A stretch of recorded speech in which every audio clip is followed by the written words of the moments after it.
How we doing today? Toufic, welcome to the show. Did I say that right? I'm gonna You keep said it on. right. I'm gonna keep on asking you to say it right. How you doing, brother? I'm doing well. Yourself?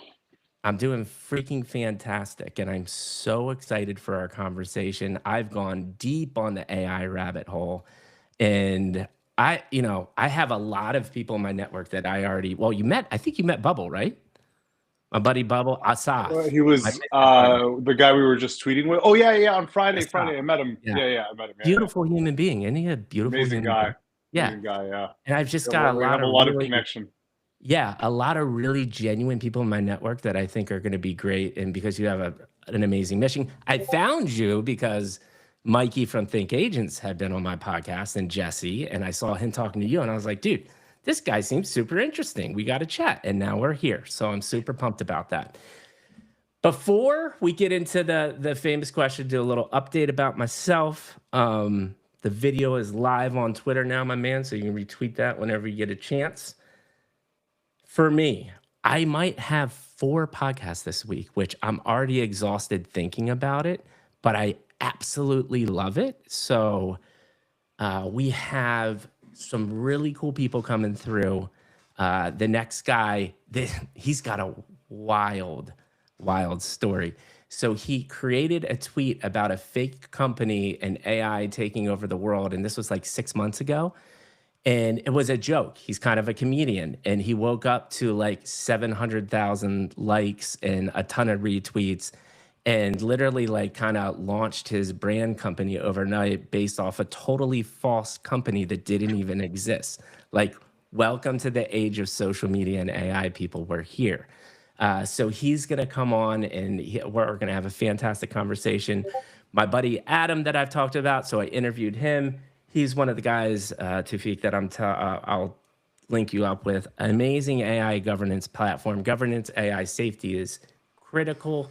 This is the year. It's so funny, and I saw this coming, and it's popped up even more, which is this is the year of AI agents that start making an actual meaningful impact to businesses. And sure enough, guess what? Now we're like, oh shit, safety and governance is a thing. We need to care about this a lot more than we did last year. And so he has a beautiful platform that helps out with that. So we're going to actually start a weekly podcast, and we are going to be talking on Friday afternoons, and we're just going to shoot the shit about the papers he's writing, his kind of scientific view of what he sees in the space, how he's writing his model. He thinks he's going to hit AGI here probably halfway through the year, for sure by the end of this year. And so for people that don't understand what AGI is, they just the concept around it is mind-blowing. And the fact that people are legitimately thinking that they can approach that this year, there's just a lot of implications, a lot of things to talk through. So we're going to use that as kind of an AI think tank.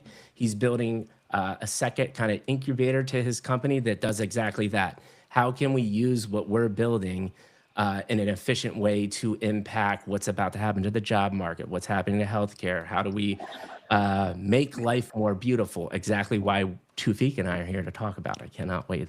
It's going to be fantastic. So that's a little bit about me.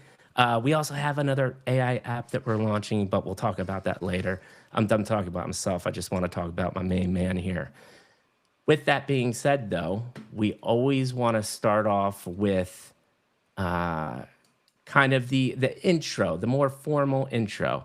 This man has it's raised or you've financed $500 million plus. Is it raised or financed? No. I just did I did legal transactions that equal Okay. up to 500 million. Yeah. Okay. So I did not find the money.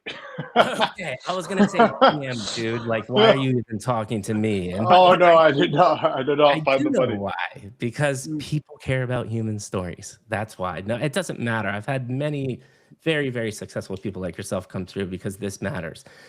So he's done a ton of token work, Bitcoin since 2014, deep in the weeds with crypto regulation and DAOs and AI alignment. He has his own firm, exists to enable founders who want to change the world. We'll talk a little bit more about that. But this is the most exciting part. This dude, and I saw the picture evidence to prove this out, man is obsessed with health, and he's got a six-pack that I have not seen on many people. And I might have seen some photo evidence. And my goal here is to have him post that after the podcast. I don't think I'm going to be able to do that, but anything else there, man? How'd I do on your intro? You want to add anything before we get into it? No, that's great. Yeah, happy to be on the show. And yeah, I'm not even that into health. I actually just find working out really meditative. I'll probably write a book called The Ooh. Zen and the Art of Bodybuilding. Oh, Um, I like that just too. just about just the whole my whole philosophy on working out. Just Uh-huh. really being very present, Yes. very, very present, Yeah. covering your muscle with your attention. Oh, I Not moving the weights, but contracting the muscle. It's a bit of a difference.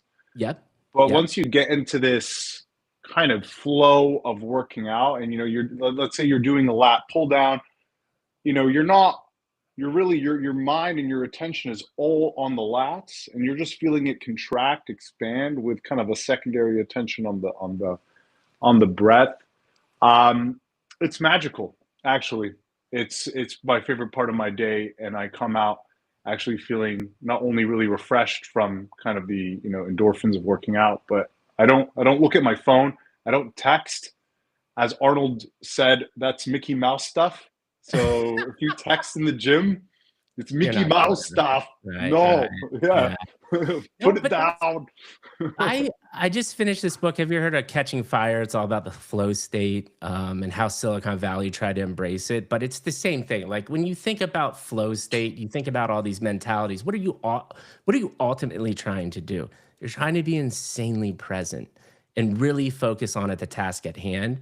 And I have never heard anybody use weightlifting to for that analogy, but it totally makes sense to me, right? Especially when 100%. you get down to the like feeling your muscles contract. Like I'm literally kind of doing that with my shoulder right now. And I totally understand what you're talking about. It's kind of Beautiful weird. insight. It's not Yeah. weird, no. I think it's because people get there many ways, right? Psychedelics. You want to talk about weird? Like people are eating freaking magic mushrooms to try to accomplish the same thing that you're doing by Which is contracting your helpful. muscle. Brian Muraresku has this line, which I love about psychedelics in his book called The Immortality Key, which I think everyone should read. He says, Writing. psychedelics gets you in the room with Jesus, but it does not keep you there. Right. That is such a great quote. And yeah, that's And why it's you see the ultimate presence of pure love and kindness, and you feel that, and then you're here in this reality, right? yes, And then you yes, have to say, okay, well, how can I cultivate that? And I will let yeah, people know that is, people can cultivate that level of love, kindness, and loving awareness, right? yep, Just think about a meta meditation. Um, 100%. I FYI, last week I came out of a 10-day silent retreat.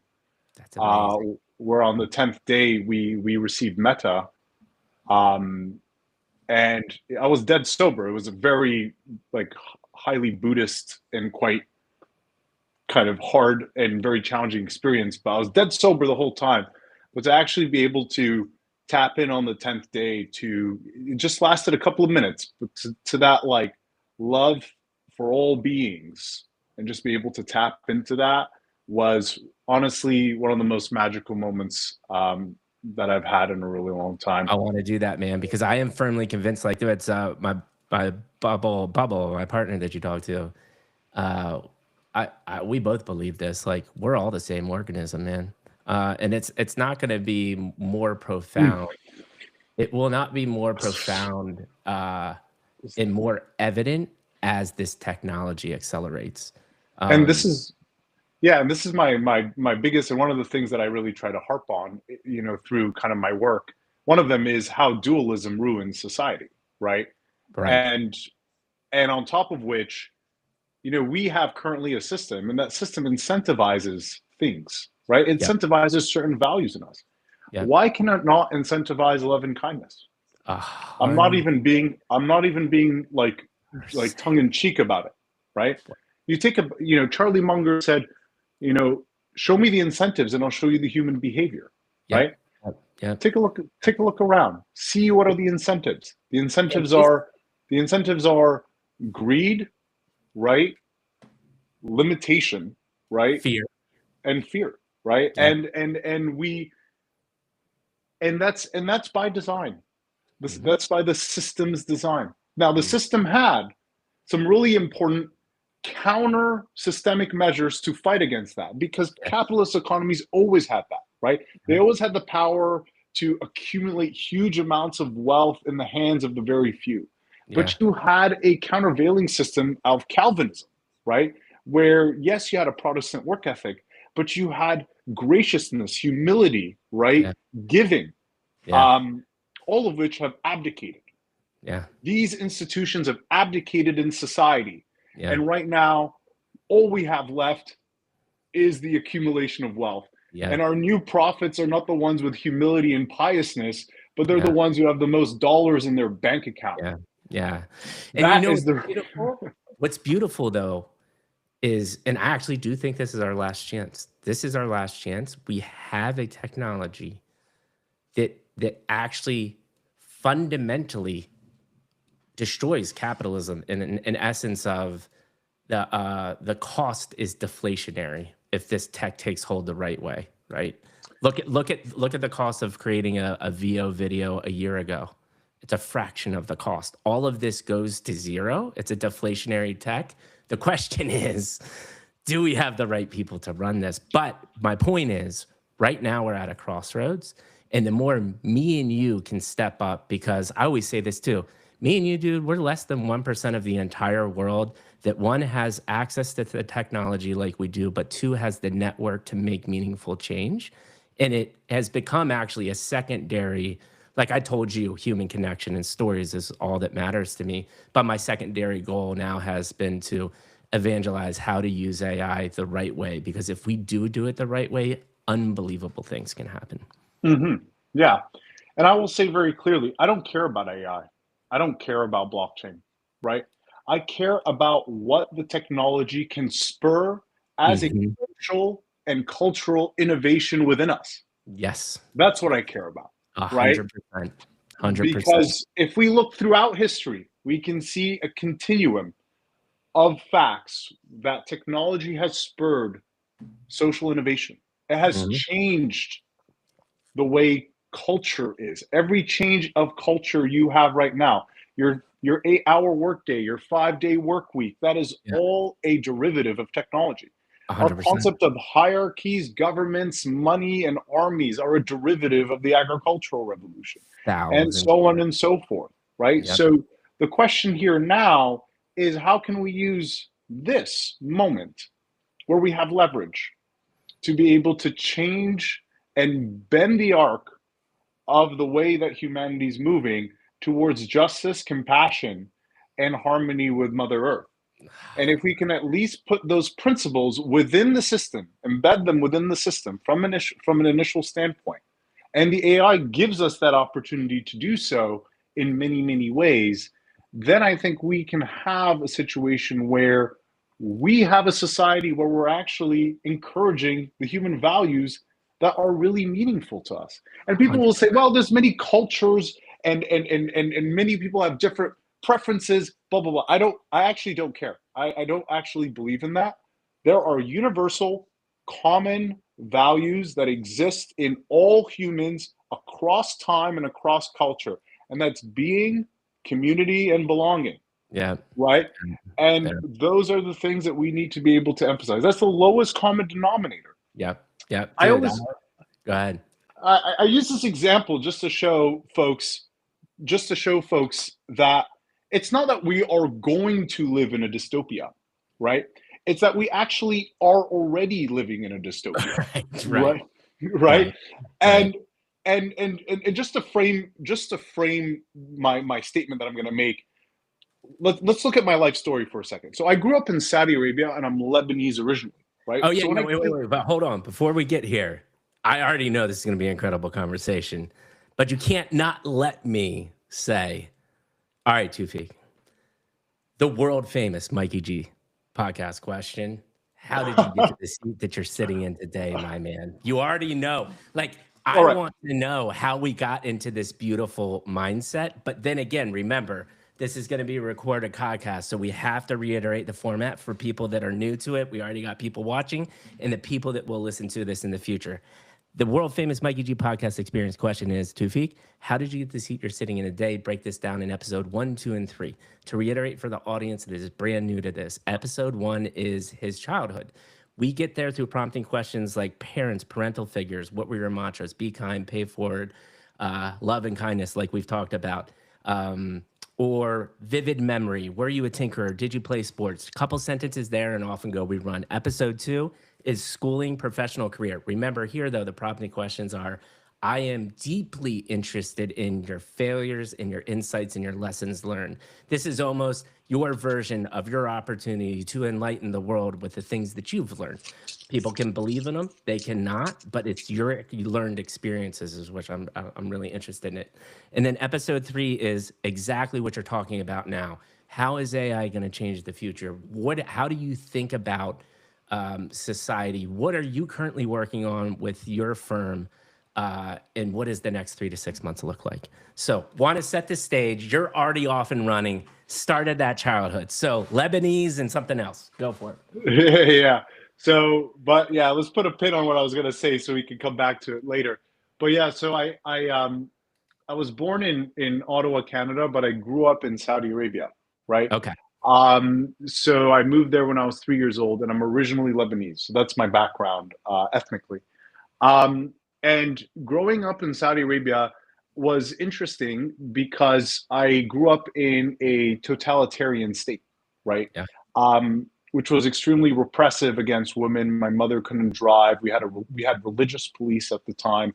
So if I was wearing bracelets, Yeah. the religious police would kind of get their stick Right. and tap me on the shin.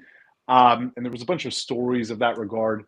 But then at a certain point, I lived on a American camp, Mm. um, and uh, I went to American schools, and I Mm. had American teachers, and I had American friends, and I kind of lived in this weird juxtaposition where Right. I would go into this camp, and it was golf courses and commissaries and green gardens and houses, and it looked like a town in Virginia and or a suburb in Virginia, and then you cross the fence with the guns and the barricades, and then it was desert, white thobes, ladies in niqabs, uh, every gated communities, and it was a totally different switch, and that was my life. I kept going back and forth, and then I went to Lebanon, and Lebanon was its own interesting kind of concoction of learning because I was there each summer for about 3 months. Uh-huh. But I think my main takeaway from my childhood is like my highly non-conforming and attitude towards authority. I always Mm. was very anti-authoritarianism. Like I was anti the authority that I felt existed. I felt like it was unjust. I Yeah. had experiences as a kid with my family and the law and in Saudi Arabia that just showed the injustice of living in a totalitarian regime, right? Yeah. Yeah. Where, hey, we have a legal system, but it's all kind of it's all kind of a charade.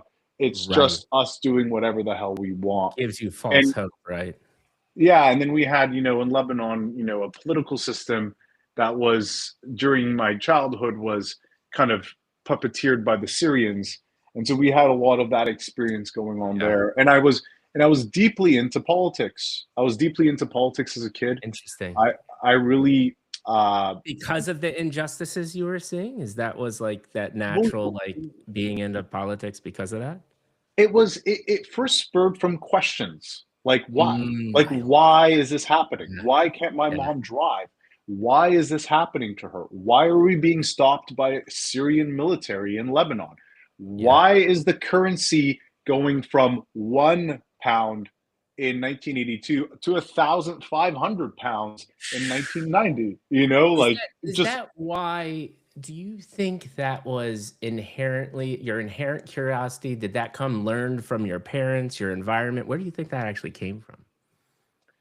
I'm not sure. I think I am definitely inherently very curious. Hmm. I've been very curious. I was very bookish as a kid. Read a lot of books. Carried around an encyclopedia as a child, Mm, which was kind interesting. of a bad look for the ladies, but it was. Sure. Look at you But now, bro. Six pack and ripping benches. You're all good. it's just my trauma. I'm just like kind of pushing it through to the gym. Uh, Exactly. so, so but yeah, But I you're not just sure. deep Not sure. I'm not sure, but I And was that's deeply okay. curious. That's okay. Let me ask you this though. This is interesting to me.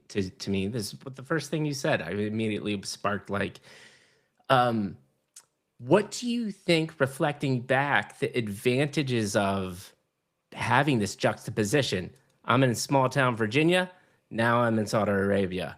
Like looking back at that, how do you think that impacted you? I think it impacted me in a variety of ways. I think first thing it impacted me was I was actually really accepting to a variety of different cultures, right? Ooh. Because yeah, because we went to an American school, but we had people from around the world, right, Hmm. who were Hmm. in that school. Not Jews, that's a different story, but at Right. least from, everywhere else, Right. there was that kind of real feeling of kind of a citizen of the world. Like I really felt Right. since I was a kid like a citizen of the world, That's and cool. I think that really came from that environment, right? It also showed me where I could just literally live in two worlds completely differently in the same day, right? Like I could go and be in this compound and see, ladies wearing shorts and driving and going shopping, and then go outside and have none of that, right?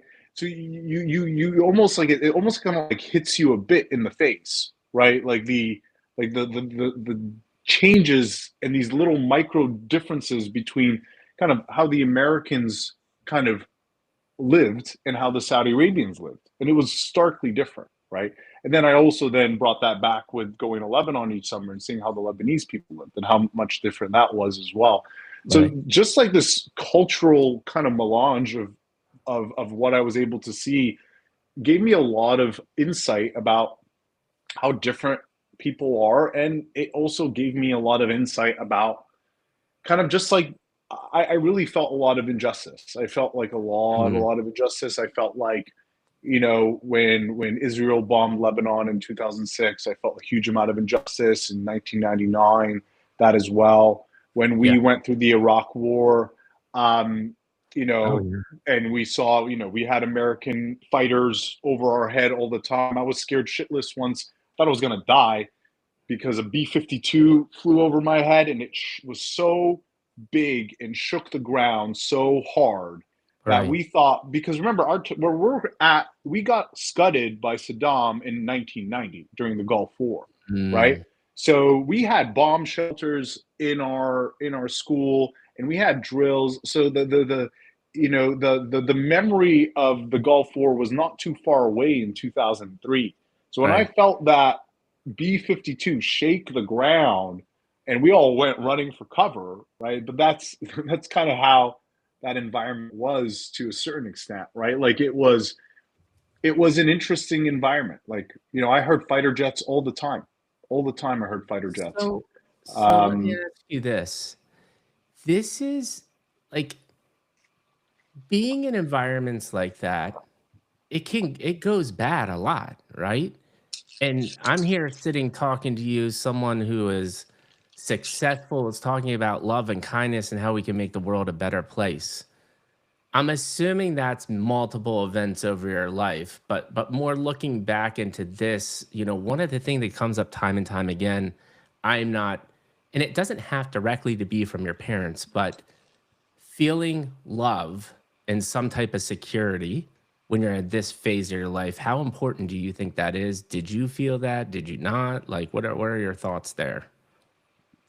yeah, like I would say with my parents, I definitely did not get I kind of make a joke a lot of the times, but it's not a joke, that we're a generation raised with conditional love.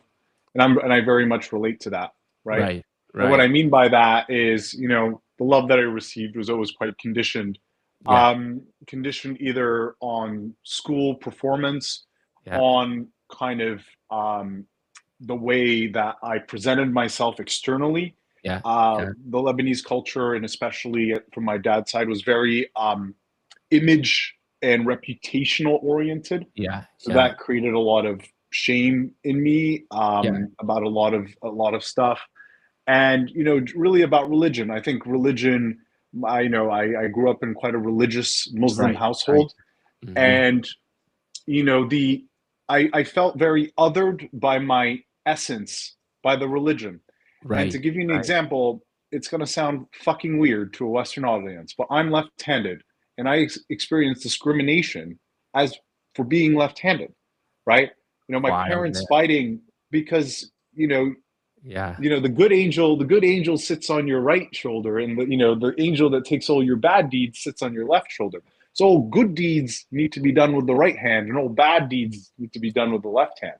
So the Do fact that you? I ate and wrote with my left hand, and I wiped my ass with my right hand, caused Right. all sorts of problems. Oh my. And Yeah. even a couple of months ago, my mom, I'm having a great conversation. She's praising me, and then she's like, "Oh, but Toufic, remember, you have to eat with your right hand. This imam said that it's this and that." But like, I was kind of chuckling, but it's actually not funny Right. because what Right. because It's what it sad. is it's about it's almost like my parents were denying me for being gay. Like it was like an essence Right. of Right. me that I Yeah. was left-handed. I could not Right. change that I was left-handed, but I felt as a child, and I was deeply religious as a child, that I was a Right. sinner, right? I Yeah. felt, I Right. felt, I felt like Why that I give could why not give be that little kid saved, that huh? much shame, right? Like you're not doing anything for a kid to be shamed that much for the who you are, right? And I think is it, we don't need to get too far down because religion's such a taboo subject for everybody, but I do think this is a very this like, dude, we already have. I don't know if you're going down the rabbit hole. There are many AI religions. Shit's already getting out of control. People are killing people over AI religions. I shit you not, man. There has been a murder linked to there's a religious AI cult out there saying that everybody that lives that uses AI cannot eat meat because if you eat meat and use AI, you're teaching AI to be meat eaters and in the end of the day kill people. Like this is the shit that's coming out already, right? And so but my point is we're talking about religions that have been around for millenniums and thousands of years. Is it as simple as the reason we get to some of these bad places is they're weaponizing religion? Because if you really boil down all religion, it's just about being a good human being and being kind and paying it forward at the crux of what these people are trying to say, right? I Is it think I think the essence of a lot of these a lot of the Judeo-Abrahamic religions is flawed, and it comes back to my attack on dualism. Right? mm, mm, I fervently believe in non-dualism, and let me tell you why.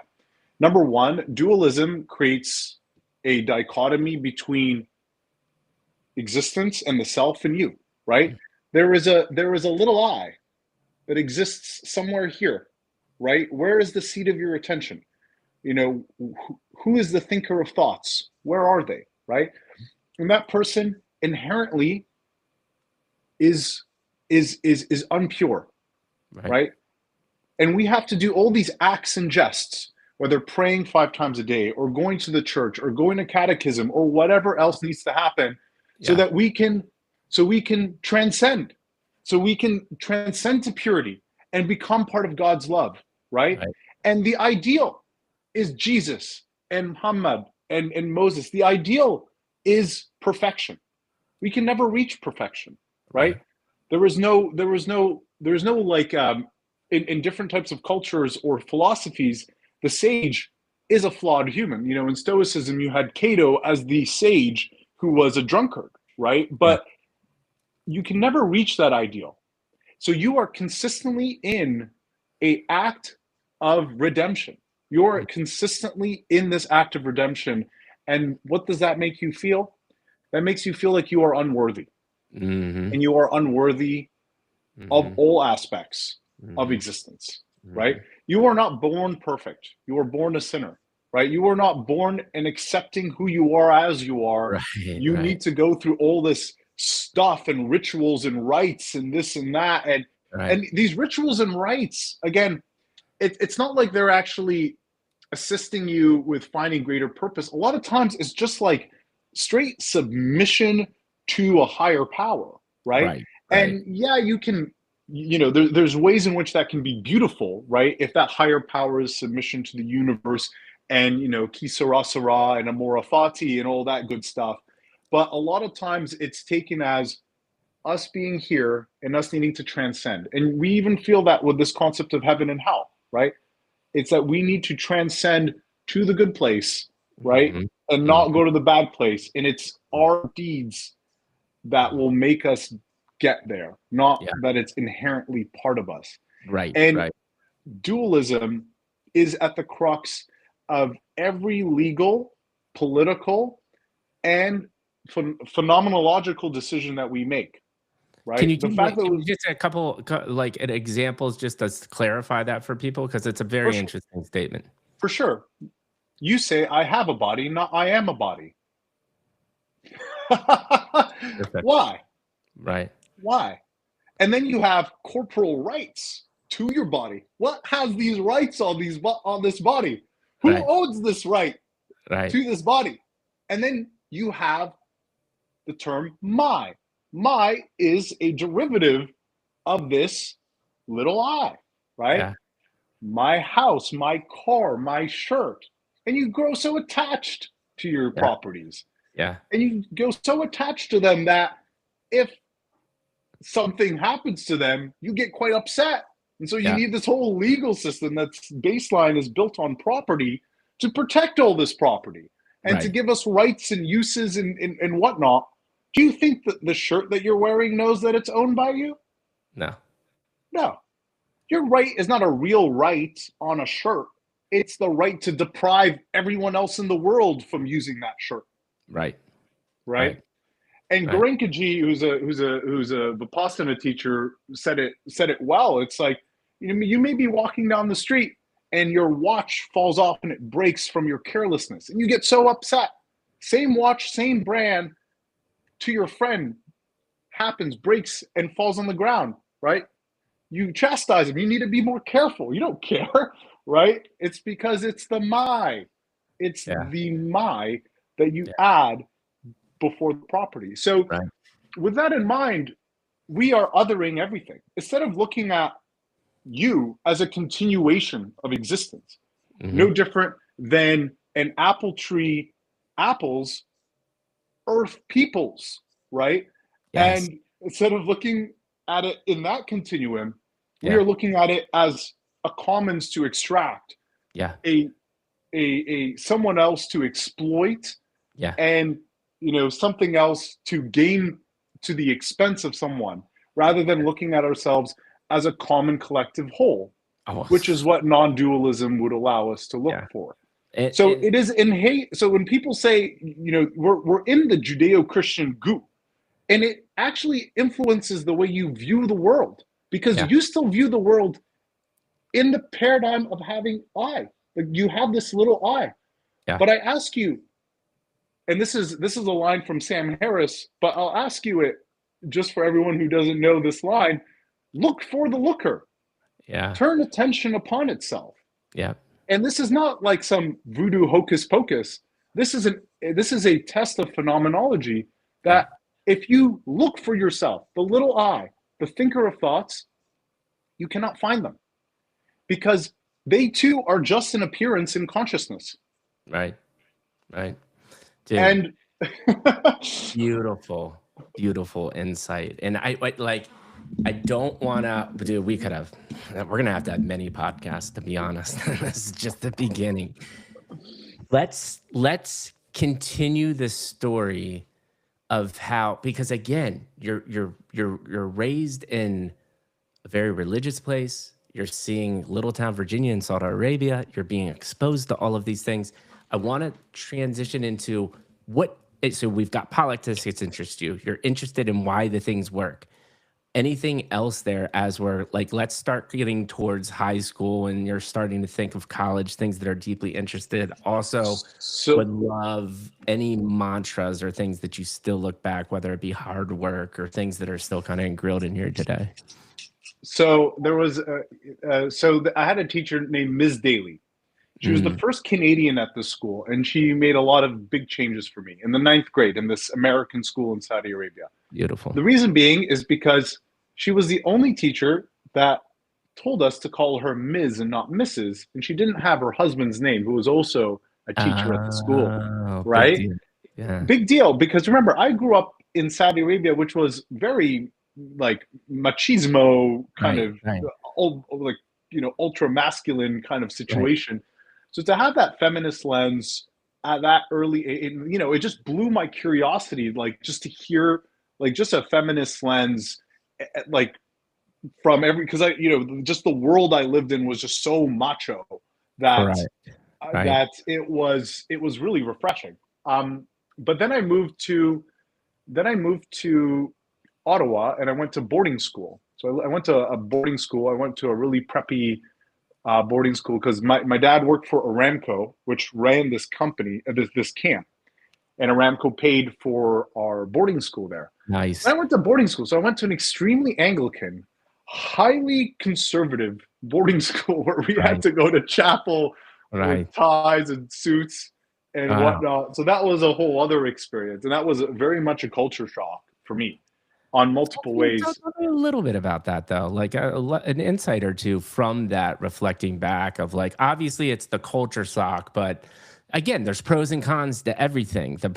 People send people to boarding school for a reason. You usually come out with pretty good academics and some type of discipline, but like, what was your experience? My experience was continuing on my non-conforming streak and just Mm, pushing against the mm-hmm, authoritarianism, right? mm-hmm, But the authoritarianism came extremely preppy, a very rigid kind of culture of a school. And I was right, really pushing back. And I was kind of a troublemaker, right? I was a troublemaker because I just wanted to push the limits. And and really it kind of boiled down to is I hated this totalitarianism the way I right, saw it, right? right, And right, this is you'll see this is a running trend for me, and and I learned so much. I think like that was kind of the main thing that I think I've learned. I also learned how to like kind of live in North America, right? Like Saudi Arabia was quite sheltered, no taxes. Like, never had a job, never had a bank account. So I was 15. I was completely new to all these things, and I had to kind of learn everything on the ropes. In Saudi Arabia, it's quite normal to have an in-house maid. I never did laundry, never cooked for myself, never washed the dishes, like never had an ounce of responsibility. Um, so to have that kind of thrown at you at first, you're just like, let's fucking smoke weed, hell yeah. And yeah, then yeah. and then like it starts kind of catching up to you a bit. Right, So yeah, right. that No, was that was a that high makes school year. that totally makes sense. And so you're now all right. So we're now in the space where, and you've shared a ton about before we kind of like start transitioning into episode two, because we have a lot of things to talk about in like episode three and philosophy and stuff. I don't want to lose out on that. Anything between that phase of like you're starting to really understand what interests you and what you want to start at least doing in college. Anything before that that you want to share that comes to mind, or you feel like you did a good job? So yeah, like I would say, like at this age, I really wanted to do politics. That was Okay. kind of where I did Makes want to do sense. politics when I was in Saudi Arabia, but I had a competing interest, which I loved physics, Mm, and I was super good at math and had mhm. telescopes and star charts. But my math petered out when I came to Canada for a variety of reasons. Mhm. But just the schooling system just wasn't as engaging from a Right. mathematics. Like, I took a physics course in eighth grade, shooting stuff. It was, fascinating. And I couldn't get enough of it to go back to just a boring textbook. Yeah. Um, just Yeah. like the American school system in the Middle East was very strong. And just, I don't know, even if I went to private school, those math courses and science courses were very bad. So then it was almost like the choice was made for me. And I was like, all right, I'm going to go into politics. And to go into politics, I need to go to law school. Real quick though, you just said something that is really fascinating to me, and I love your brain. I want your thought on this. Is you basically just equated bad school to good school a little bit by saying doing, right? Like you were doing experiments, you were doing all this cool shit, and then you're just relegated to this freaking textbook and memorizing and doing stuff. How important is that concept of you being an entrepreneur and just looking over your life there of this concept of doing and Oh, creativity and play? Like, what are your thoughts there? yeah, I'm not going to mince words. I think the current public school system is a scam, right? Like it's sold to us as teaching our kids how to do stuff, but it's really teaching obedience, right? Yeah, And it's funny the way it comes from the Prussians, which were extremely militaristic, kind of like constructed our current school structure, which they were very much kind of for that type of thought. So it's almost like socialization in the obedience type of way, where right. people are not attacking the problem; they're looking for solutions. It's such a subtle difference what I said, but people are not attacking the problem; they are looking for solutions. It Right. means that they are trying to find something that already exists. They are not actually looking and thinking creatively from first principles Yeah. at problems. Yeah. And you see it now in the way people work, right? Where people just want the answer. Everyone's Yeah. looking for the answer. No Yeah. one wants to actually sit down and look and think. But sometimes Right. there is no answer, right? Yeah. And this is where And I you am, won't take the time to prove that there is no answer, right? or there's proof that there is no answer, right? Because people think Right. that like even when you went to school, people thought that you were supposed to, the answer was in the textbook or in the course notes or something like that. Yeah. But there was never this training that you just need to attack the problem and find an answer that may not actually exist or not, right? A hundred And percent. we didn't learn how to work in groups very well, which, by the way, like life is just a continuous group Big group. project, Yeah. like Exactly. and and then we had zero skills around emotional management, communication management, like which I think is a derivative of emotional management. Like no one knows how to deal with emotions. Like working in a company, a lot of times I feel like I'm kind of like the psychologist in chief, right? Oh, Because a lot dude. of times it's kind of like the manage and I'm not kind of harping on anybody in my firm. I really enjoy that role, right? To be supportive for everyone, to Right. be for everyone there. But there's just so much importance to the interrelations that we have in a professional and any environment, right? Yeah. That really boils down to knowing thyself, right? But Mm, we have zero zero. training on knowing ourselves, right? None. Not even an I ability say to this. inquire about ourselves. Right. like, you know, like I say this all the time, and it's unfortunate, and there is a reason why people use the term born again. I think it's been adapted, unfortunately, by religions and stuff, but, like, I went through this experience, and I get it because one, it's transformative. Unfortunately, I needed to near die to get the true self-awareness, but dude, I'll never forget the day. It was like your prototype was almost like a movie scene, right? Wake up, it's now the 80th day that I'm like, I don't want to be here. This is the worst place in the world and it's horrible. And you look in the mirror and you go down the list of 45 things as to why it's everybody else's fault and not your fault. And it was just and I can't even tell you. Here's the crazy thing to your point, right? Is like I still think about all of this stuff and I search for answers. And I'm like, I just want an answer. And I've gotten comfortable with maybe there's just not an answer. This happened to me for some reason. But it was that day that I got to the bottom of the list. And for some odd reason that day, I was like, holy shit, it's me. Like, I need to start having a conversation with myself. And if I don't do this, none of this will ever go away. And that was the first day of my healing, right? And it's so different for everybody. And how do you get there? But if I actually don't think, I'm telling you, this is kind of an extreme point of view, but I've said this many times. I'd love your thoughts on this. I don't think you ever can reach your true potential or be your true self without starting there. Yeah. Like starting where you need to look at yourself Yeah. like Yeah. 100%. Yeah. 100%. You need to be able to look at yourself objectively as Yeah. you are, right? Yeah. As you are.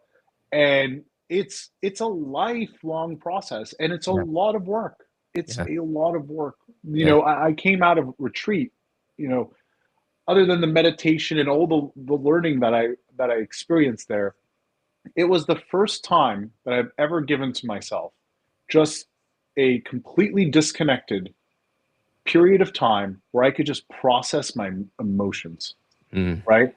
We just don't have time to process our own emotions. Right. And humans evolved to have a lot of time to process their emotions. When you were going hunting or just generally being bored as fuck throughout history because there was nothing fucking better to do, you were processing your emotions, right? Yeah. When you were walking from town to town or going back from the hunt or working in the field, you were thinking and processing your emotions. But Yeah. today, we don't have that time. And then we have a cajillion ways to not do it and completely avoid it. And so then we push down, down, down all this stuff. I'll give you an example of this because I think it's really important. I had a client that I was very close with, Mm-hmm. who passed away. He was young. He died in a car accident. Sorry, Young man. family, and it was really heartbreaking. Yeah. And when I got the news, it was a Friday morning, and I kind of was like, okay, like he's not my brother, he's not my dad. Like I almost like went into my analytical mind about, well, how much is the appropriate amount of grief that I'm That's allowed to crazy. grieve here? You know Yeah. what I mean? Like I was like, and then I came up with a calculation. I was like, I think 15 minutes of grieving is the right amount of grieving, right? At least I had the wherewithal to know that I had to grieve, right? But I Right. calculated it to the Right. 50. So I Some went people to the don't even know conference. that. Yeah. No, some people would just go on with it, right? So I went in the conference room and allowed myself to have a cry and whatnot. And then once that was all done, I was like, all right, that was an appropriate amount of grieving. Back to work, right? Right. And the next day, I was doing this kind of indigenous mushroom ceremony thing with with Beautiful. with this lady, and I came in with a lot of things that I wanted to deal with during that time. But I'm sitting there, I'm trying to like concentrate, and I can, this is a whole episode in and of itself. But then, the thought of this guy comes to my mind, and I literally, it overtakes me. And Yeah. for the next 4 hours, I start bawling, Yeah. heaving, Yeah. like grieving, Yeah. right? Um, just letting it all go. Yeah. And it was crazy. I felt the grief move through my body.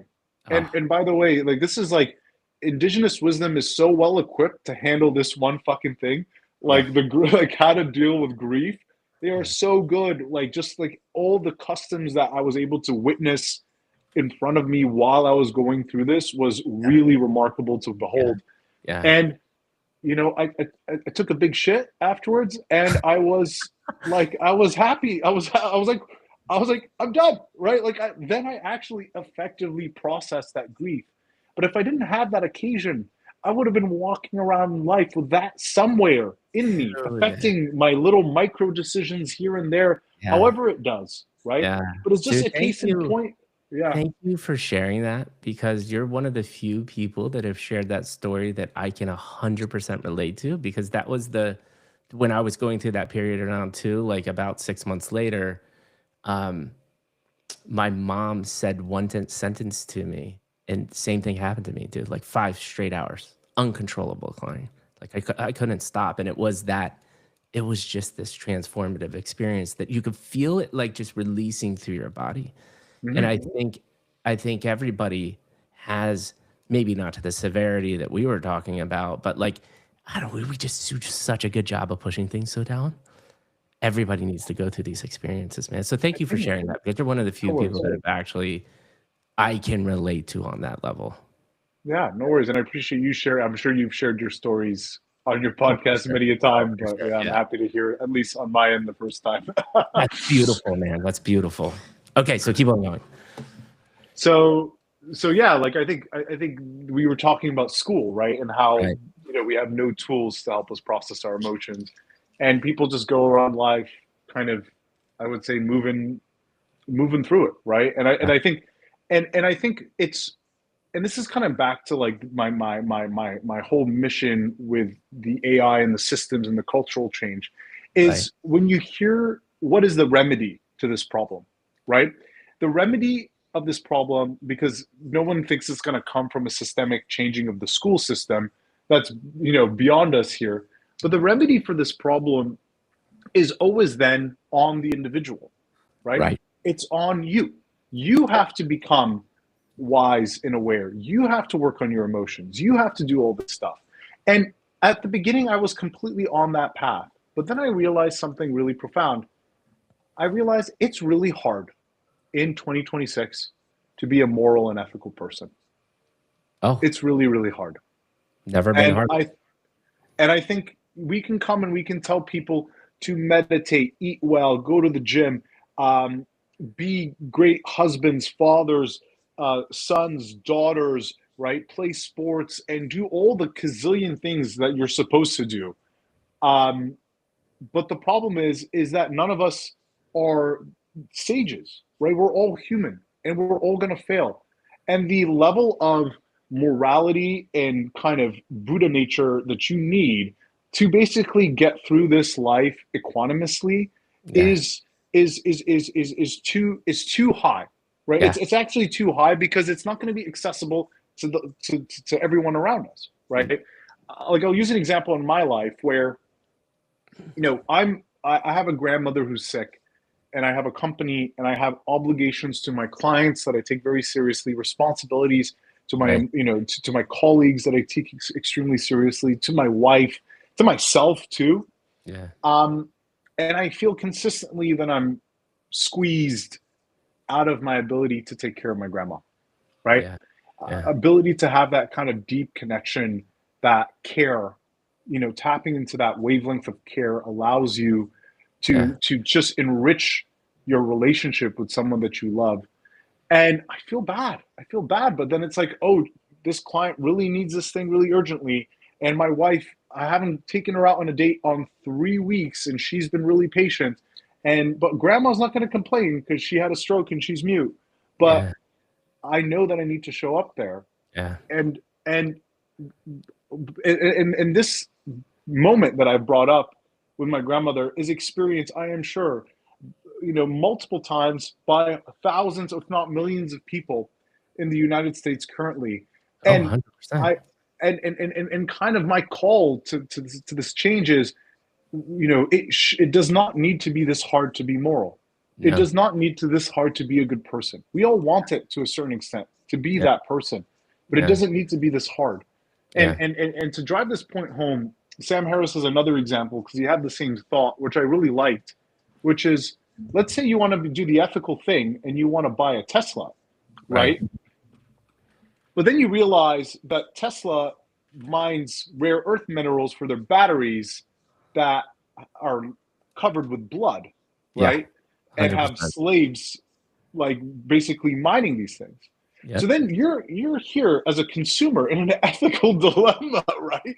Yeah. And it's like it's an ethical dilemma that can be solved by just a couple of percentage points of profit going to help those guys. It's the solution is just there, but the system does not incentivize for that. Yeah. The Yeah. system does not incentivize for me caring for my grandmother is a net cost negative to the economy.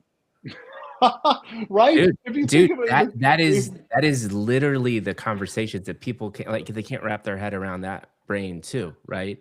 And that is like where do you think all of this is going, right? Like what we have set up an incentive structure, especially for corporate America and corporations around the world, the first thing that's going to happen is people are just going to lose their jobs because it's going to save them money. There is no moral obligation when you're answering to shareholders, and we're all people are going. already losing their jobs. Oh, People are dude. already losing it. First, what they're calling it the job apocalypse, where they're saying that about the amount of like out of college entry first job entry jobs in the professional world have decreased by like 14%, partially because of Yeah. uncertainty, with the trade wars from Trump and stuff like that, but Right. also because of this AI automation, right? Yeah, and And I think it's I think to what your point though too is I think it's a little blown out on the AI thing. I think it's a lot of uncertainty, but I think the perfect storm will happen by the end of this year because AI agents. I'm literally running a program right now with an AI agent replacing human work. Like it's happening and it's working better, right? So yeah, by the end of this year, that uncertainty and what we're blaming AI for right now is actually going to be AI by the end of the year. yeah, and we've seen this play out before, right? And we've seen it in Middle America with the gutting of the manufacturing, right? Mhm, And mhm. why this is a relevant analogy is because the policy response to that, right? Because what was number one, the way that it happened in middle America was that, you had a plant shut down in Wisconsin, another plant shut down in Ohio, right? This factory shut down in Michigan. And you had almost this over multiple decades, right? A slow attrition and a gutting out of, you know, of the manufacturing industry in the United States, but there was no policy response because it wasn't acute, right? It wasn't a hurricane. It didn't happen all at the same time. People didn't lose their jobs or the stock market didn't drop 600 points. It was a slow attrition.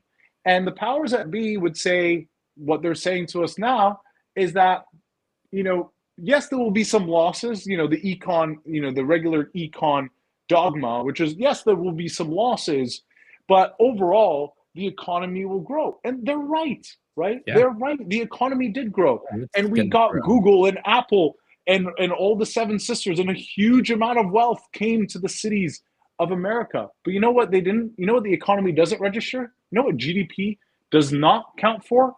The lived experience of everyday Americans. Yep, yep. And what is that lived GDP is a experience of GDP is men? a bad metric anyways.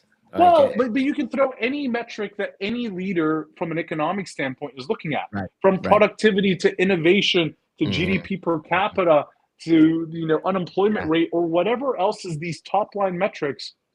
What are they not talking about? They're not talking about the lived experience of someone losing their job, of not yeah, being able to be supported through any types of retraining or retooling programs, having yeah, all that shame as being the breadwinner to go through that job loss, yep, and then not being able to move because that's your community and your family.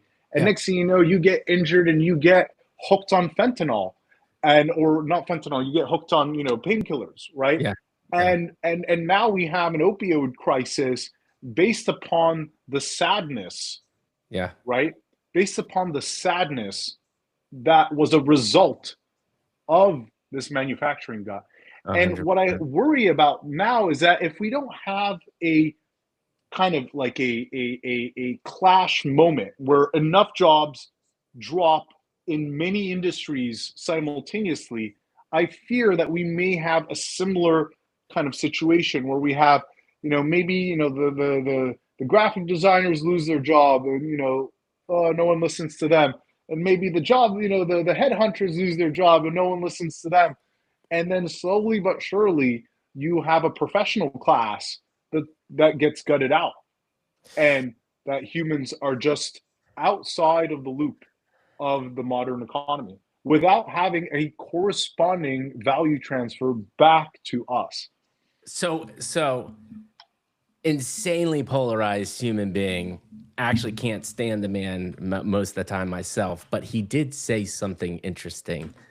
Tucker Carlson said the the way you want to see pure upheaval is, which AI can do, and we'll talk about this earlier, but wipe out the accountants and lawyers all in one foul swoop and then see what happens. Like hit the upper middle class people. And if AI decimates that at a very quick space, you're going to start seeing some type of conversation. Because to your point, graphic designers and maybe some of these other trades are not, they're just not in the boardrooms that some other these other professions are. And so it's almost like you intentionally have to hit it where it hurts a little bit to have more meaningful conversations. But maybe I'm Mm. wrong. I thought it was a We really are good interesting take, though. The reason why I think there is some truth to that is because what I'll call the credential class, the Yeah, professional class, right, yeah, is actually the fucking backbone of the tax base yes, of the United States, right? yeah, Because you go look at the effective income tax of the Larry Ellisons and the Elon Musks and the Jeff Bezos hovering between like 1 to 3%, yeah, right?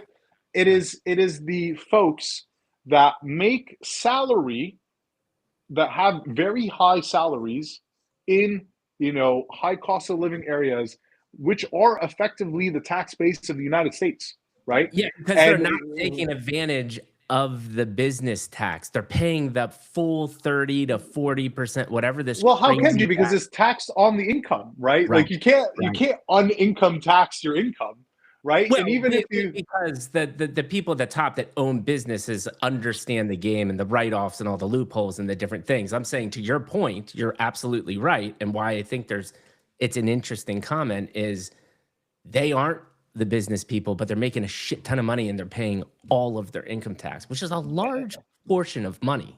and this is where I think we're going to see a real interesting, and we're already seeing it now in the United States and in the rest of the industrialized world, the fiscal capacity, right, of these states to be able to support their budgets is being deteriorated right now, right? And the reason why it's being deteriorated is because of the key metric to look out for from an economic standpoint is the rate of diffusion of productivity from AI across the economy, right? So, how much is the productivity gains from AI going to diffuse across the economy? Right. Because if it diffuses across the economy, there should be a corresponding increase of productivity per worker, and therefore, economic kind of classic economics will tell you that there would also be an increase of salaries for them as well. Yeah. But my key thesis is that this will not happen. You will probably have a productivity spike, which is kind of what, for me as a lawyer right now using AI and stuff, I'm experiencing. Though technically it's a bit weird for a lawyer because I'm technically more productive if I bill more hours. So I should be more inefficient, but you get my point. It's a And then deflationary tax like I told you. yeah, and then you have a situation where you have a frontier of automation, and then the productivity collapses to zero, right? And Wait, what do here you is mean collapses to zero because AI is doing it and a human isn't? Correct. Okay. Yeah. yeah. Absolutely. Which So we got to change. It's a paradigm shift, man. And if they so don't change the systems, we're screwed. so the rate of diffusion is the key. The rate of diffusion is the key metric that needs to be followed, right? But the problem is this: in the United States, you will have extreme, from at least top line, economic gains by value accruing to a hands of the oligarchy, right? The hands of the few that will be running the show. But for everyone else, the Canada, the France, the UKs, and the Italies, right? They're in dire straits. The Yeah. US is in dire straits too because its political situation is such a mess Yeah. that and his government is so plurocratic that it's so noisy that the will of the people is completely muddied through Right. all the other voices that are present in the room, that they would not do the right and just thing, which is what Bernie Sanders is going on right now, He's right? trying. He's trying. I'll give you a stat that's fucked up. You want to Yeah. hear the stat? Give So it to me. hold on, let me just make sure I got the right the right deadlines here. Uh, so in the second quarter of 2025, the 0.1%, the net worth of the 0.1% reached $23 trillion when Hmm. it was just $10 trillion a decade earlier. In the same time frame, Yeah. the bottom 50% had a net value of 900 billion and it reached 1.3 trillion in the same Yeah. time frame. Yeah. So It's the crazy. bottom 50% grew just a bit, Yeah. and then we had a 10 to 20. We had 100x and change fold um, on on the top 0.1%. Yep. In the United States currently, last year, 50% of consumer spending is generated by the top 10% of income earners. Yep. You are already living in a dystopia. Yeah. You don't have to wait for it. It's already here. And Yeah. this is back to my example about Saudi Arabia. You asked me about my experience in Saudi Arabia.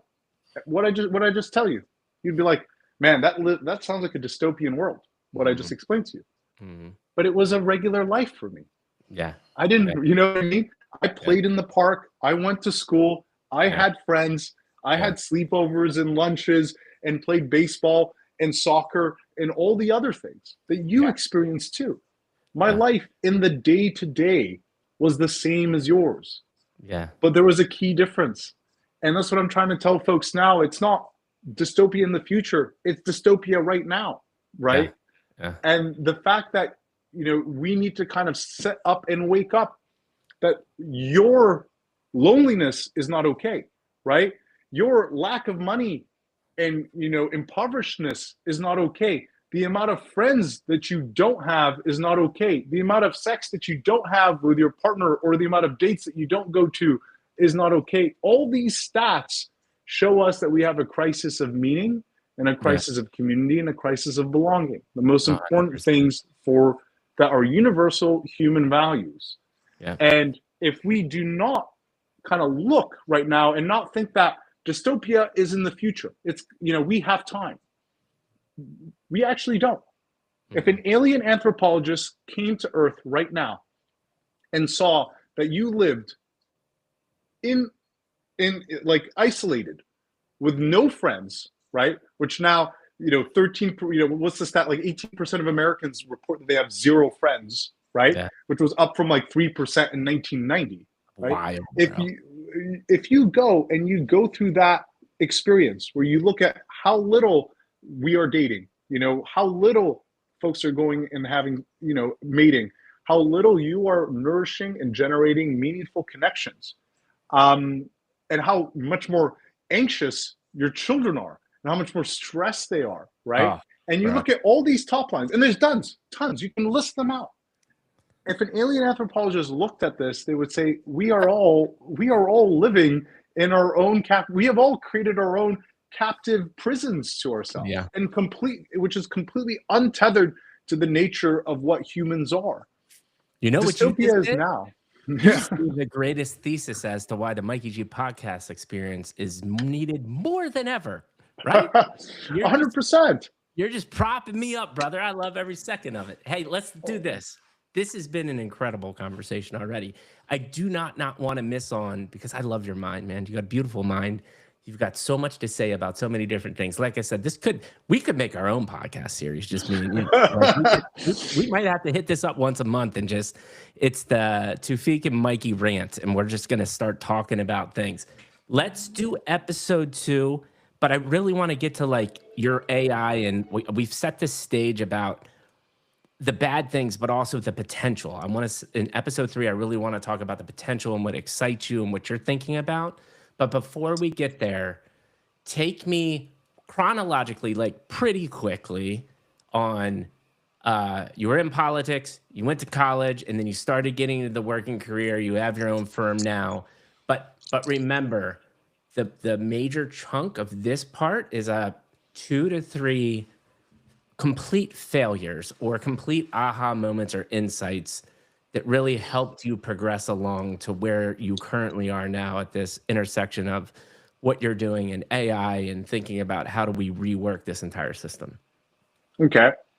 So I went to undergrad, applied to law school. I got into one law school because I had a horrible time with the LSATs. That Yeah. one law school, I had so that's failure number 1. That law school was conditional. I had to speak French because it was in Quebec. So I can attend that. There was one problem. I didn't really speak French.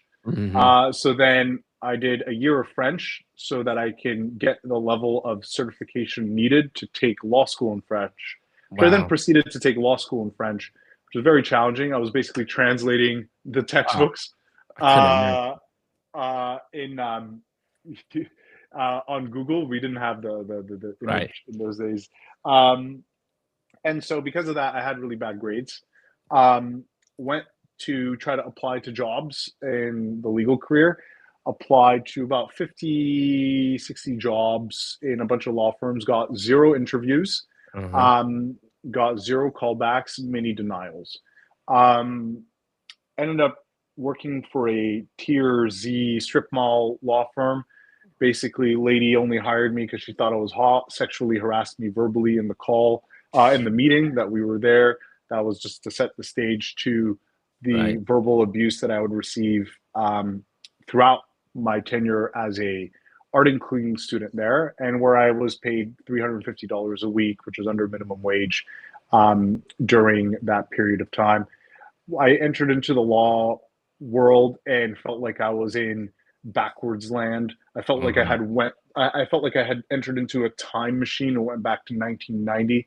I almost felt like it was like this like absurdist play where everyone was looking for the paper email because they printed out the email and they would put the emails in this accordion folder, and the law firm was dusty and had papers everywhere, and nothing was organized and everyone was running around, and I, I was like, what is this nightmare? And what I kind of quickly realized is that I made a huge mistake, that I was sold to be a lawyer when I actually fucking hated it. Like it Yeah. was, everything about it sucked. The people sucked. The profession sucked. The hierarchy, the attitude, the kind of like Yeah. the pretentiousness, the pomp, the circumstance, you know, all of it sucked. And I kind of had like this moment, I'm looking out the window and I'm like, I made a terrible mistake. Yeah. 8 years of my life, student debt and all that jazz. Um, and it was really hard times. Yeah. And so I had moved to Montreal, where I currently live, and I went to a Bitcoin meetup in 2017 because I was into Bitcoin, and I was like, all right, I'll go hang out and see what's going on. And when I was there, people were like, oh shit, you're a lawyer into Bitcoin? This guy needs a lawyer, and this guy needs a lawyer, and this fucking, hey, come over here, this guy needs a Ah, lawyer. how about that? And a light bulb went on in my head, and I'm like, oh man, my passion for Bitcoin, which came from my experience in Lebanon with the Yeah. financial system, which I kind of referred to earlier, Yeah. and kind of my practice can kind of coincide. Yeah. And I was able to get a couple of clients on the side while still at this law firm until the side hustle became the main gig, and I started working on my own. And That's then, amazing. That's amazing. So, but let me reflect here though, because you kind of like hinted at mistakes, but I want like the insights. So, in essence, what I heard, and tell me if I'm wrong, being a lawyer was a mistake. Up till that point. I What? think I became a lawyer for the wrong reasons. Tell me about I that. think I think I became a lawyer for because I was conditionally loved, and that I wanted to receive validation and love from my parents and from Mm, society, that mm, I was okay. I was good. right. I was a good person. Yeah. I was successful. And I Yeah. now can receive, the love and grace from my parents, Yeah. right? Yeah. Um, and that love never came. Hmm. That unconditional acceptance never came. Interesting. Um, and it's again down to this problem where I see that we have in society currently, where we're just, because the Westerners can't have dialectical thinking, right?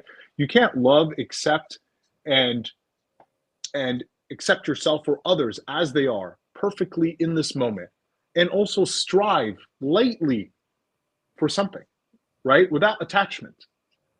The way Yeah. Epictetus puts it is, you choose a path but you don't desire the path, you don't have an attachment to the path, Yeah. right? And the way he equates it to someone who's preparing in the Olympics for to be an archer, right? You train, you get a good arrow, a good quiver, and you train for it. But when you pull that arrow, you're aiming for the bullseye, but you don't desire for Right. the arrow to hit the bullseye. Right. You desire for it to hit anywhere it is, and you're completely equanimous for wherever it goes. Right. But we don't have that dialectical thinking where perfection and striving can exist, you know, paradoxically together, right? Yeah. Because obviously, if you're striving to improve, that means you're not perfect. So Right. there is Well, not only that, the man, through this journey, like the other thing that we talk about this a lot on the podcast is unfortunate, I think, product of social media and over information. But then, like you were talking about the system earlier, is we have now been conditioned more than ever to say like there is a right or wrong. This is a black and white issue. You have to pick one stance or the other. When all of life is gray, bro. It is so many nuances and iterations of like, yes, minus me like, hey, Mikey, don't shoot Toufic in the freaking face. There are so many nuances to life, but no one even wants to have the conversation because they're already coming into it as like, well, you're wrong. I don't agree with you. And it's like, dude, we're all human beings here, man.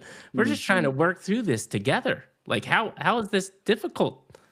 yeah, as long as everyone's working through it, in good faith or not willfully blind or ignorant. Like I do believe that there is kind of that But philosophy or even that, religion. honestly, blindly ignorant is okay and is still something to talk about, right? Like we can't I even don't know. get I don't want to like if you weaponize your incompetence, right? Like no, it's no, it's no, it's no. one thing. There's a I'm saying if they're yeah, blindly ignorant in the meaningful way, not using it as a weapon. like like it's like at a certain point in time, like I'm compassionate to everybody, right? And I think we need to be compassionate to everyone and really Correct. just understand where they're coming from and Correct. think deeply about that. But that's on a personal level, right?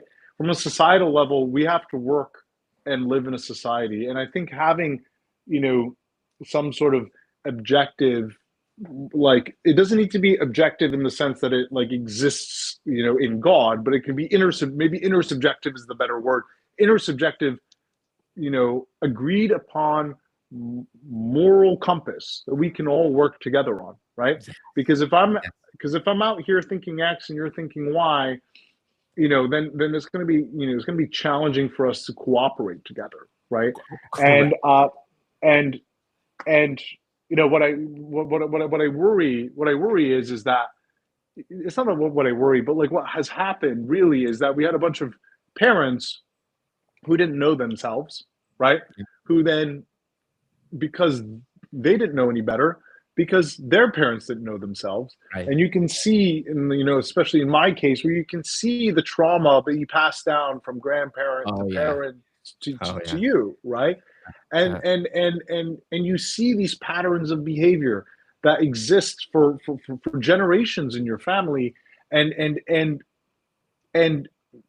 we're all byproducts of that, right? yep. And so this kind of, at least from my perspective, this reparenting work that I've had to do, and I think many people probably relate to this, I do. has been probably the most important work that I've ever done, right? 100%. Yep. Because when I write to myself as a child, the first thing that comes to my mind is that it's going to be okay. Yes. Yes. you know that Man. it's We that's all could I just I wanted to wish we hear. could just say that more, man. Yeah. Yeah. That it's just going to be okay. Okay, so one more thing. Like we gave that lawyer went for the wrong reasons. Beautiful kind of insight into that. Give me one more thing where you're looking back at this time frame before we kind of get into your current company and AI and you know again rebuilding society, kind of the things that we're talking about. One more kind of deep insight that you think if you shared what helps some people out that maybe can really relate to what you're putting down, can relate to going to law school and realizing that that was kind of a sham. Um, So I would say that I was a as a young man in my 18 and I was 18 and 19. I wasn't diagnosed, but I had a lot of narcissistic tendencies. mm, Um, Probably adopted because my father also had a lot of nice narcissistic tendencies. And you know, how did that manifest in me? It manifested in me as obviously zero actual confidence in myself, a perpetual liar, and really just someone who's extremely shallow, very egotistical, and kind of looking to extract from basically everyone around them. Right. And there was a lot of work that had to happen that went through all of that. But one of the things that I want to highlight here is I decided to volunteer in politics. Mm, And I went, I showed up, I was really shy, I was really embarrassed and shameful that I was even doing it. yeah. But I showed up every day and I volunteered.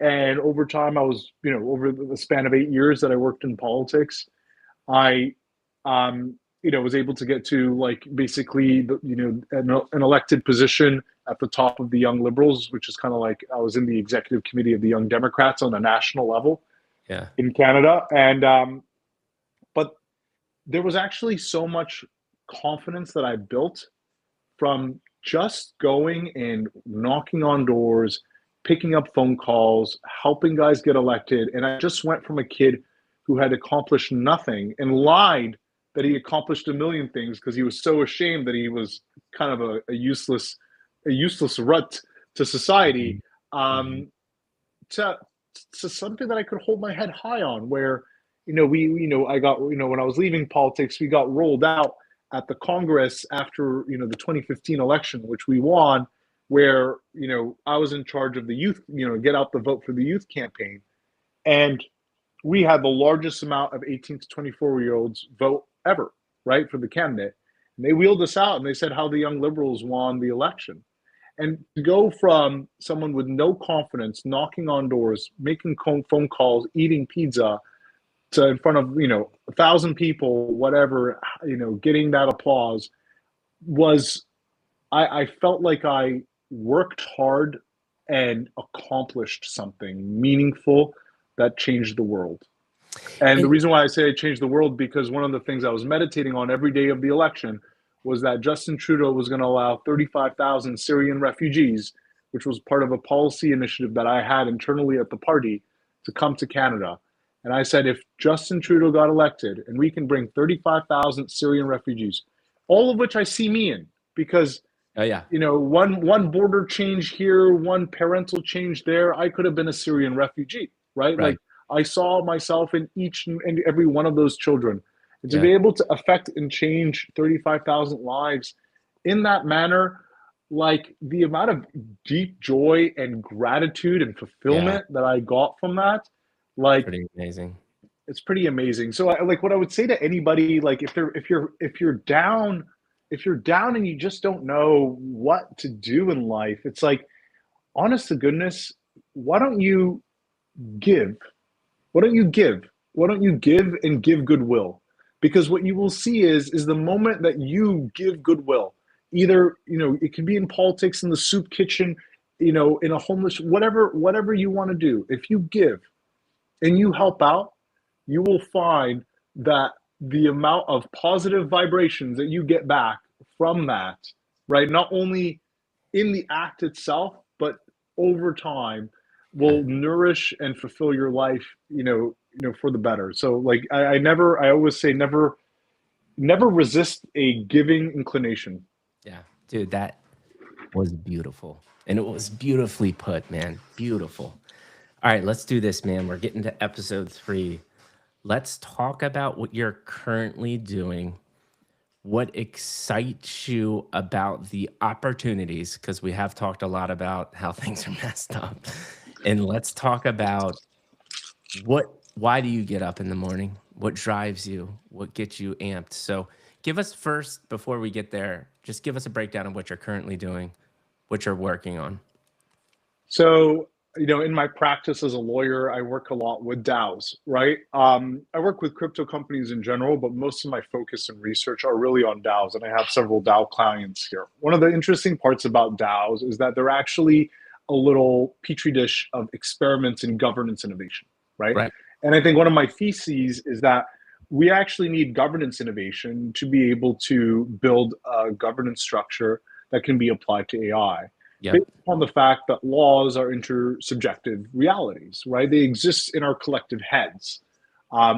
You stop at red and I go on because the laws of physics dictates it, but because our collective imagination Right.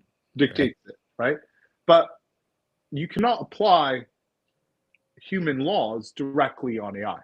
There's no way to actually control AI directly through human read laws. You need to build a new human to computer intersubjective reality. And I believe that's the blockchain. So that's where I think actually DAOs in the blockchain will actually become the paper and the word that will govern the relationship between agentic computer and biological organic human.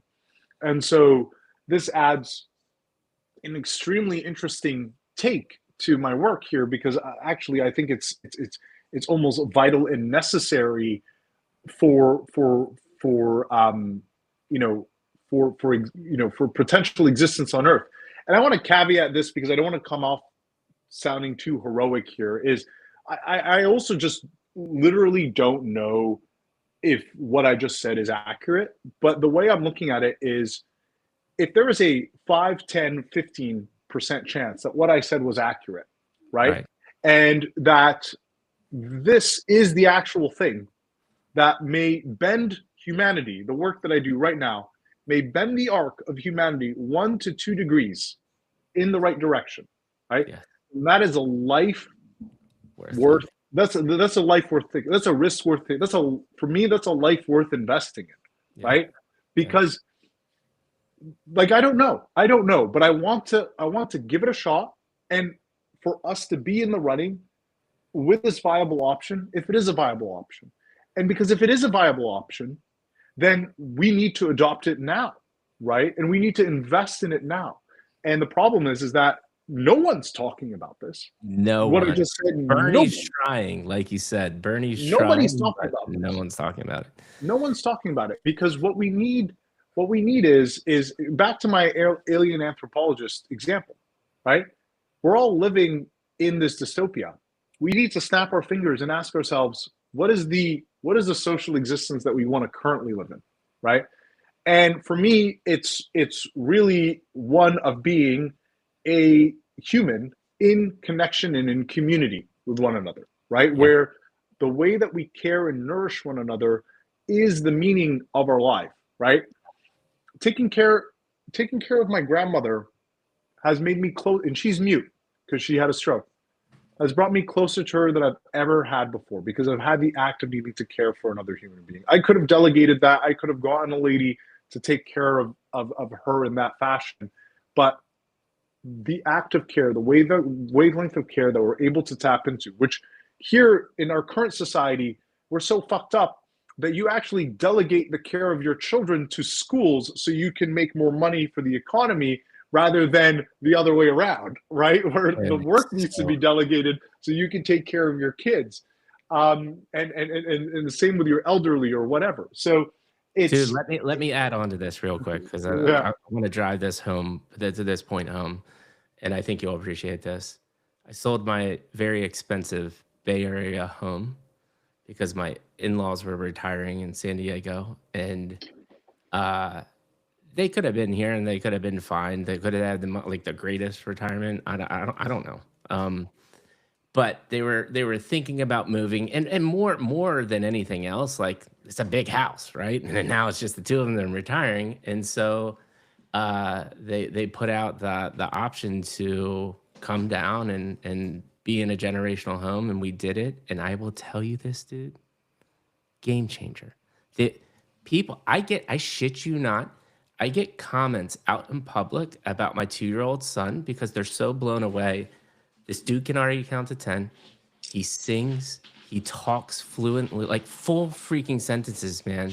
And he's just got this energy and aura about him. And I've literally had mom stop me and say, like, what, like, how old's your son? And I'm like, oh, he just turned 2. And they're like, no way. And I'm like, yeah. And I am firmly convinced of because at this point, man, he has double the amount of love, double the amount of attention, care, and it's this holistic community family living. And it doesn't hurt that my in-laws, my mother-in-law was a lifelong school teacher, and he's just constantly stimulated with love, joy, and happiness, and it makes a profound effect. Like that's That's how life beautiful. should be, man. That's beautiful. And that's how it is. And that's how it really should be. And this is where we need to kind of work towards is, how do we rediscover our sapienness, Yeah. right? How do we, if if the AI is going to take care of the economy and we're going to delegate, this intelligence, this thinking analytical mind Yeah. to the AI, then what remains? What remains is a sensing, feeling, emotioning, awareing human body. Yeah. And by the way, when you are presently awareing, sensing, experiencing Yeah. things that, by the way, you take for granted, you may be one of the only entities in the universe that has a subjective experience. Yep. Like, Yep.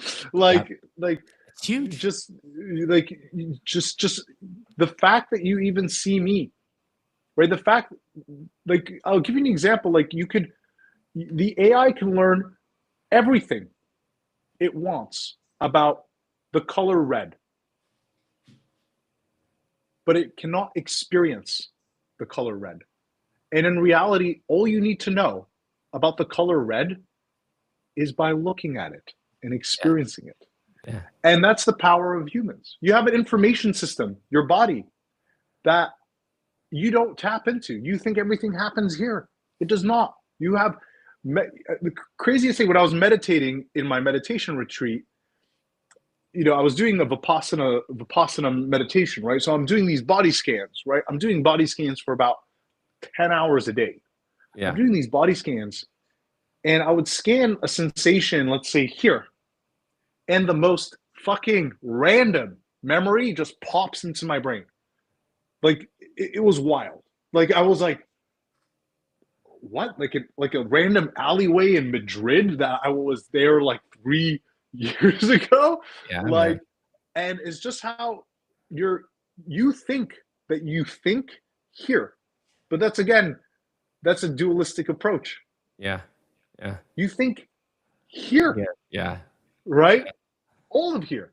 Yeah. It's all an information system, Yeah. right? And you can't separate the brain from the heart, from the lungs, from the kidney, from anything else, right? It's a complete structural system, but we have completely forgotten that all of this exists, and we think that we can just live online and live in our brains and live through this analytical thinking mind, and forget that real awareness is the most important thing in life. Yeah. And everyone is so like another way. And Joanne Tolson, who's a meditation teacher, talks about this, but she says the map is not the territory, the menu is not the meal. And what does that mean? That means you can read about the meal, you can understand and analytically like imagine the meal, but you don't experience the meal. Right. Right. Yeah. And we're so busy here reading the menu, Yeah. fantasizing about it, or being averse to its outcome, and then just shoveling it down, whenever it comes, because we just can't actually, we're just so in love with the image of the next meal that we Yeah. just want to get this one over with. Yeah. um I mean, and this is it makes sense. Eckhart Tolle's book Power Now has made such a profound effect because we've deprived ourselves of experience and being present for so long. and that's why you're miserable, Yeah. and that's why you're miserable, and that's why we're all miserable. But you know Mm. what, it's not our fault. It's Yeah. okay. Yeah. Right? And it's because we've created a society that needs you to always be constantly online. You have the Netflix CEO saying that their main competitor is sleep. Yeah. That's fucked up. You know what I mean? And you basically have a device and social media that is as addictive as cigarettes that you're giving to children, and you're rewiring brains. The way when neurons fire together, they get wired together, and you're Mhm. rewiring children's brains so that they can become more anxious, depressed, and stressed, and that they Mhm. consistently be getting this dopamine rush from this phone.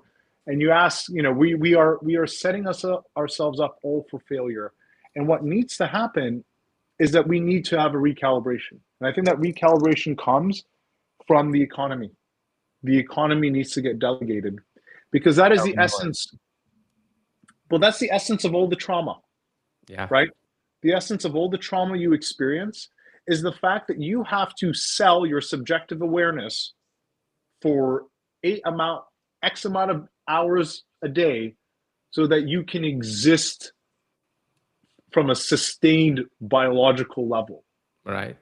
Right? That is traumatic, right? The fact that you have to do 8, 10, 12 hours a day, right? And all the stress and this and that you have to go through. And next thing you know, you got this, so you don't have to deal with your emotions because Yeah. that's going to take time. And A so lot then of you money have was spent engineering that thing, by the way. a lot of money Smartest was spent people in the world. and then a lot of money was spent engineering it, but then also you then look at the fact that you may have worked so hard, but the money that you're making, you can't even afford rent. Yeah. You're not even buying nice food or It's good horrible. healthy food. That's making you feel even worse. Yeah. And Right? by the way, when I mean engineering, not the physical of a device, engineering as how to keep you on that device. Right. Lots Because of their main thing, the main thing that they're trying, the main commodity that's the most important right now is human attention. which Right? is also, they say it, they always say attention, but like I get that, but you know what it really is? It's time, man. And time is the most valuable thing that a human has, and no one understands that. Attention, your subjective awareness is more Yeah. important than time. Because time you can squander, right? You can squander time, but you can there is nothing you can never be not here now, right? Yeah, that's true. That's true. You're So right. you Right. so Yeah, like I see what you're it's saying. Yeah. but like on that note, like if if I had it my way, just to give the quick wrap up, what it would be is that we would build a governance structure that allows us to do two things: ensure that the AI is aligned and that humans are sovereign to that AI, right? And that would be a blockchain system. And then that the economy is able to then become a synthetic economy that generates value for everyone else, right? And that the main role of humans becomes the role of governor, right? That Yep. we actually all become, basically the citizen that you're supposed to be and maybe a little 100%. bit more, right? It is And the you get Star paid, Trek future, the good yeah, Star Trek future. and you get paid for this, right? Yeah. It's part of the and there could also be, I would say, folks that are outside of this that are still making money, which are part of the experiential economy, or what I hope is kind of the, like the more kind of emotional, relational economy, where we don't know what's going to happen in terms of the power of our ability if we have a whole society of human beings tapping into this information system, the biological body, awareing, sensing, feeling, right? Who knows what type of new generation, because this is all information that is lost to us, right?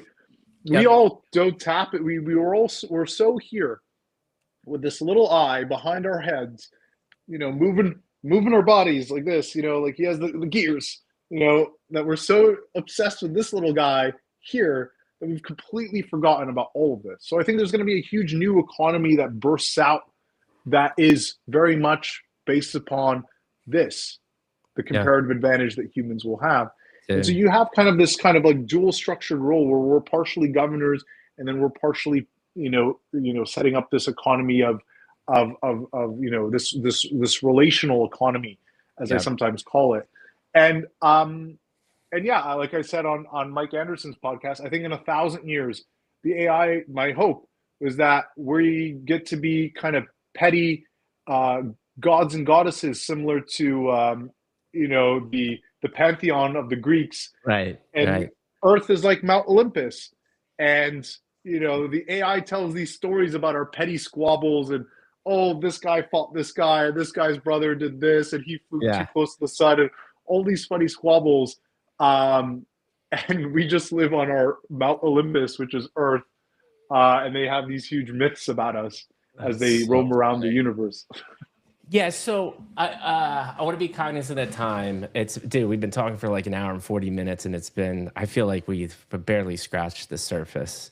We should definitely Um, dig deeper probably on a second podcast on this kind of much more theoretical on the governance. Oh, right? We dude, get, dude, we're looking for strategic partners. I'm actually gonna bring you on Adam and I's podcast to talk exactly about this. He has a solution. This guy is genius. He has built a cryptographic kernel-based AI, true AI machine learning algorithm that documents everything the AI does, what decisions it makes. You can upload bylaws, documentation, the whole thing. And it's exactly what we're talking about. Now it's how do we utilize this tool, continue to monetize it and make sure that a tool like this is used to proliferate AI, not the black right, box solution. right. We basically have to, the plan of attack really is to have kind of a kind of a rebel, I'll call it like the rebel consortium, right? Of the folks that want AI for humanity, decentralized AI owned and where humans are sovereign, where everyone profits, not Yep. closed AI, where the hands of a few are going to be enriched, you know, beyond our wildest dreams, and they're Yeah. going to enter into Yeah. some weird marriage with the U.S. government, Yeah. where they're going to be either adjacent to or outside the rule of law, and Yeah. we're going to enter into this, even more of a dystopian situation where you have the U.S. government plus these huge companies kind of running the show together, right? And I Yeah. sometimes bring it up as how it works in South Korea with the Chaebol system, with Samsung, LG, and all these other big Right. companies that can Right. kind of Right. get away with whatever they need to do, Yeah. and Yeah. the government kind of just lets them do Yeah. it, right? Yeah. So what I'm fighting for here, again, back to my whole narrative about my existence, I'm fighting against aristocracy. I'm fighting against tyranny. Um, I'm fighting against centralization of power, because I don't bet the under on humanity. I Right. believe in Right. humanity, I right? agree. And I believe that our best days are ahead of us Yeah. if we all come together and work.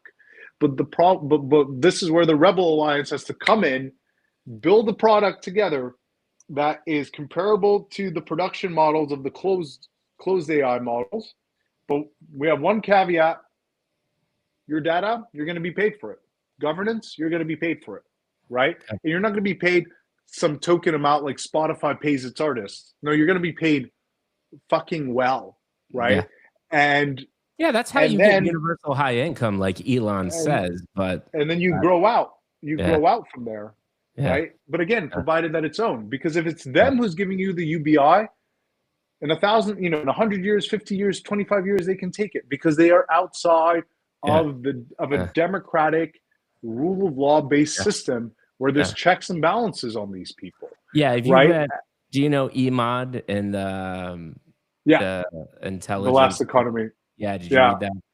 Yeah, yeah. it's I read about 70% of it. Yeah, yeah, it's great, but it's the same concept there is like and I think this is the other way we get there. It's like people like me and you and the people that I will continue to introduce you to, we create our own economy. Well, with 100 people or less, you can create unfathomable economies with AI, right?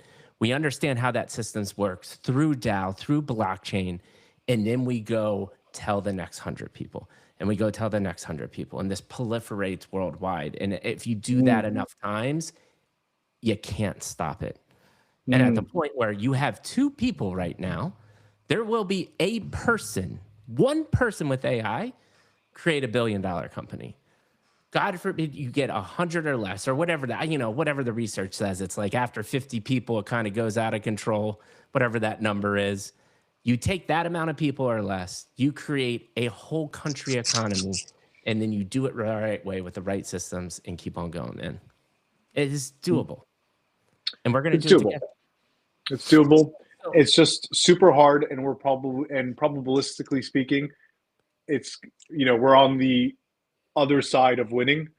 I agree. So, I agree. It's tough. um, It's tough. and we need a couple of good breaks, because what I really get upset is I think everyone needs to take a hero dose of shrooms and just realize that it's not about your ego. It's not about glory. It's not about your legacy.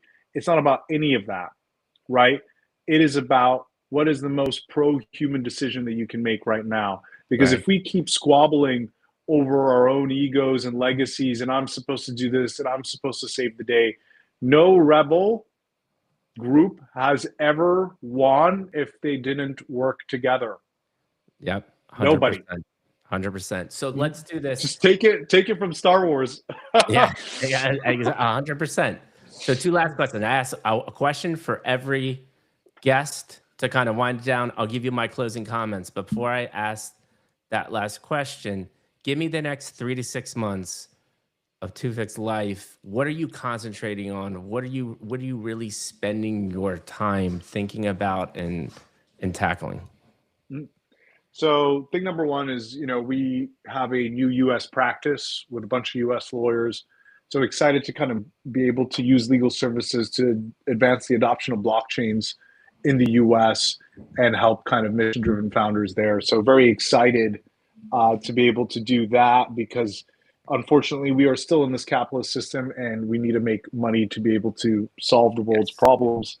Right. On the research side, I am hoping by the next couple of months to publish my first legal paper on decentralized AI governance in a legal framework and a governance framework for that. Hopefully, I'll be accompanying. I have a YouTube now where I'm speaking about this type of stuff as well, which is Toufic Looney, which is my YouTube. If you guys want to, follow along, and we'll be launching a Substack there as well, as I really want to start producing a variety of legal papers, published in various journals that we can then start having serious conversations, serious academic conversations about the AI governance and alignment problem within a DAO governance and blockchain kind of structured lens. So that's, if we speak in the next 6 months and I've come up with 1 or 2 papers out and they're making waves, I think that's good progress on my end. Dude, that's beautiful. Oh, we will be speaking. I promise you that. I got a feeling this is the beginning of a nice friendship. I'm excited. Last question for you, man.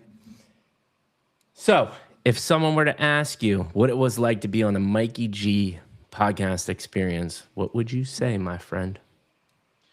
Well, I would say that I was actually really looking forward to this podcast since kind of we had our first meeting, and I really felt like it was going to be an introspective, thoughtful, and kind of generally pro-human conversation. And that's exactly what I got. Because sometimes I feel like I get on a lot of these podcasts and it's alpha this, token that, whatever.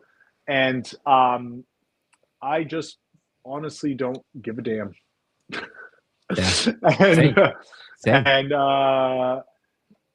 I, podcasts like this where, I think I talked a little bit more about myself than I would have liked, but I think maybe tease it up for the next time where we're talking about the ideas and how people can get involved and how we can work together to make things happen. But I'll live with the self-talking. I think it set the stage well for the next episode. Well, I think that's a perfect segue into my comments. Is you did a phenomenal job. I think this is all needed, right? Because people do just want to talk about what they're working on, and too, which we talked a lot about, not talking about agendas. But what you did an amazing job today. And there's very few people that can do it. I've been told I'm one of them, but it is, how do you convey emotion through a display and an internet connection? And you did that today, my friend. And I don't want that to get lost on you, because that is not an easy thing to do. You know why?